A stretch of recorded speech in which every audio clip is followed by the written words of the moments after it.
ভিক যদি কিছু চাও কার কাছে চাবেন? যিনি দো জাহানের শাহেনशाह, তার কাছে চাইবেন।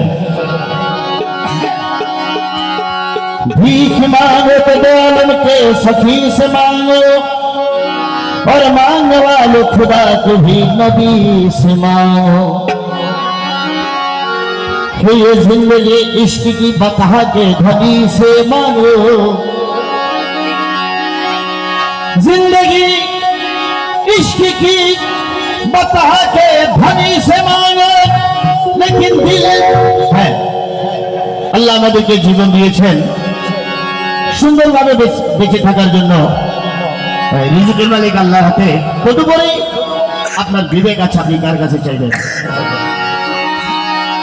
जिंदगी इश्क की बता के धनी से मांगो, लेकिन दिल तुम्हें अल्लाह ने दिया दर्द नबी से मांगो। इसलिए तो भर दो